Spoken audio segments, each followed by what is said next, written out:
বিশ্বের উৎপাদন কেন্দ্র বা পাওয়ার হাউস হয়ে উঠেছে ভারত।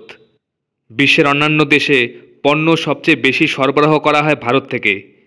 রাশিয়ার সেনার জন্য বুট থেকে সারা বিশ্বের জন্য ক্রিকেট সরঞ্জাম আজ সবই তৈরি হচ্ছে ভারতে। শুধু তাই নয়, ভারতের তৈরি বাইসাইকেল কিংবা সুপারসনিক মিসাইলও কিনছে একাধিক দেশ। মোবাইল ফোন উৎপাদনেও ভারত এখন বিশ্বে দ্বিতীয় স্থানে রয়েছে। একটা সময় ছিল যখন ৮০% মোবাইল ফোন বিদেশ থেকে ভারতে আসতো। এখন ভারতে ব্যবহৃত ফোনের ৯৯.৯% এদেশেই তৈরি হয়। ব্রিটেন, নেদারল্যান্ডস, অস্ট্রিয়া, ইটালি, দক্ষিণ আফ্রিকা সহ একাধিক দেশে মেড ইন ইন্ডিয়া মোবাইল ব্যবহৃত হয়। শুধু মোবাইল ফোনই নয়, মেক ইন ইন্ডিয়ার ফলে প্রতিরক্ষা সরঞ্জাম, সেমিকন্ডাক্টর, রেলের সরঞ্জাম সহ একাধিক পণ্য উৎপাদনের পাওয়ার হাউস হয়ে উঠেছে ভারত। এছাড়াও আরও একাধিক পণ্য রয়েছে যেগুলি মেক ইন ইন্ডিয়া শুরু হওয়ার পর বিশ্বের দরবারে জায়গা করে নিয়েছে। বিহারের হাজিপুরে রাশিয়ার সেনার জন্য বুট তৈরির কারখানা হয়েছে। কৃষিপণ্যের জন্য পরিচিত হাজিপুর আজ রাশিয়ার সেনার জন্য বুট তৈরিতে বিখ্যাত। ৩০০ কর্মী এই কাজে যুক্ত, তার মধ্যে ৭০% মহিলা। গত বছর ১৫ লক্ষ জোড়া বুট সরবরাহ করা হয়েছে রাশিয়ায়, যার মূল্য ১০০ কোটি টাকা। এর পাশাপাশি ভারতের ব্রহ্মোস মিসাইল পাড়ি দিয়েছে ফিলিপাইন্সে। ভারতের তৈরি ব্রহ্মোস সুপারসনিক ক্রুজ মিসাইল কিনেছে ফিলিপাইন্স। ফলে প্রতিরক্ষা সরঞ্জাম তৈরিতেও এগিয়ে চলছে আমাদের দেশ। শুধু তাই নয়, বিশ্বের বাইসাইকেলের রাজধানী বলা হয় নেদারল্যান্ডসের আমস্টারডামকে। আজ সেখানেই যাচ্ছে ভারতের তৈরি বাইসাইকেল।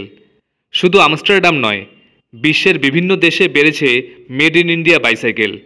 ব্রিটেন, জার্মানিতে পাড়ি দিচ্ছে ভারতের বাইসাইকেল। বিশেষজ্ঞরা বলছেন, চীনের তৈরি বাইসাইকেলের চেয়ে ভারতের বাইসাইকেল অনেক মজবুত। তাই ওসব দেশে ভারতের বাইসাইকেলের চাহিদা বাড়ছে। ভারতের বাইসাইকেলের মতো গুজরাটে তৈরি আমুল দুধও পৌঁছে গিয়েছে মার্কিন মুলুকে। দুধ ছাড়াও দই, পনির, আইসক্রিম, চকলেট সহ আমুলের বিভিন্ন প্রোডাক্ট ৫০টির বেশি দেশে রপ্তানি হচ্ছে। আন্তর্জাতিক হয়ে উঠেছে ভারতের ইউপিআই ব্যবস্থাও। অনলাইনে টাকা লেনদেনের জন্য ভারতের ইউনিফাইড পেমেন্ট ইন্টারফেস বা ইউপিআই এখন বিশ্বের বিভিন্ন দেশে জনপ্রিয় হয়ে উঠেছে। ফ্রান্স, শ্রীলঙ্কা, মরিশাস, ভুটান, সংযুক্ত আরব আমিরশাহী, সিঙ্গাপুর এবং নেপালের মতো দেশ ভারতের ইউপিআই গ্রহণ করেছে। এর পাশাপাশি বিশ্বের একাধিক ক্রিকেট দেশে কাশ্মীরের উইলো কাঠের তৈরি ব্যাটের চাহিদা বাড়ছে। ২০২৩ সালে ক্রিকেট বিশ্বকাপের আগেই ইংল্যান্ড, অস্ট্রেলিয়া এবং নিউজিল্যান্ড থেকে প্রচুর অর্ডার পেয়েছিলেন এখানকার কর্মীরা। ১৭ জন আন্তর্জাতিক ক্রিকেটার কাশ্মীরের উইলো কাঠের তৈরি ব্যাট ব্যবহার করেন। ফলে আন্তর্জাতিক ক্রিকেটে কাশ্মীরের উইলো কাঠের তৈরি ব্যাটের চাহিদা ক্রমশ বাড়ছে।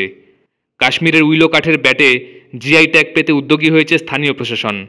এতে স্থানীয় অর্থনীতি আরও গতি পাবে বলে মনে করা হচ্ছে। আন্তর্জাতিক ই কমার্স বাজারে ক্রমশ বাড়ছে ভারতীয় পণ্যের চাহিদা। আমেরিকার বাজারে অ্যামাজনের ব্ল্যাক ফ্রাইডে ও সাইবার মন্ডে সেলসে আধিপত্য বিস্তার করেছে ভারতীয় পণ্য। ফলে এটা স্পষ্ট যে আন্তর্জাতিক ক্ষেত্রে ভারতীয় পণ্যের চাহিদা বাড়ছে। উল্লেখ্য, ২০১৪ সালে প্রথমবার প্রধানমন্ত্রী পদে শপথ নিয়েছিলেন নরেন্দ্র মোদী। শপথ নেওয়ার কয়েক মাস পরই তিনি মেক ইন ইন্ডিয়া প্রকল্পের উদ্যোগ নেন। এই ১০ বছরে বিশ্বের উৎপাদন কেন্দ্র হয়ে উঠেছে ভারত।